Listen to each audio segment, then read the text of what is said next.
आपण पाहत आहात RK न्यूज, बातमी तुमची, आवाज आमचा। यापुढेही जयसिंगपूरच्या विकासाची गती कायम। नगराध्यक्ष संजय पाटील यड्रावकर 2019 नंतर आमदार राजेंद्र पाटील यड्रावकर यांच्या मार्गदर्शनाखाली जयसिंगपूर शहरात सुमारे 350 कोटी रुपयांची विकास कामे मार्गी लागली असून हीच विकासाची गती पुढील काळातही कायम ठेवली जाईल असा विश्वास नूतन नगराध्यक्ष संजय पाटील यड्रावकर यांनी व्यक्त केला।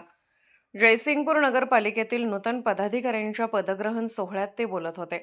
छत्रपती शाहू महाराजांच्या संकल्पनेतून साकार झालेल्या शहराची आखीव रेखीव ओळख जपण्यावर भर देण्यात येणार असून झोपडपट्टीधारकांना प्रॉपर्टी कार्ड व त्यांच्या हक्काची घरे उपलब्ध करून देण्यासाठी नगरपालिका कटिबद्ध राहील असे त्यांनी सांगितले।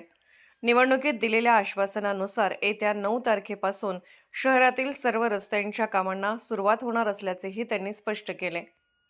भ्रष्टाचारमुक्त, लोकाभिमुख व पारदर्शक प्रशासन देत जयसिंगपूरचा आदर्श शहर म्हणून विकास केला जाईल असे त्यांनी नमूद केले।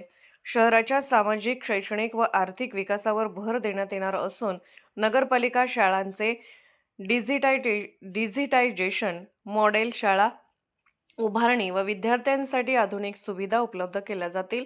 प्रस्तावित मोठ्या क्षमतेच्या रुग्णालयामुळे शहर व परिसराच्या विकासाला चालना मिळेल असेही त्यांनी सांगितले।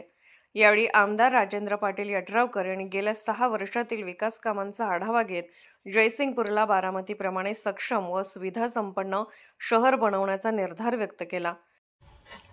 RK न्यूज चॅनलला लाईक करा, शेअर करा आणि सबस्क्राईब करा।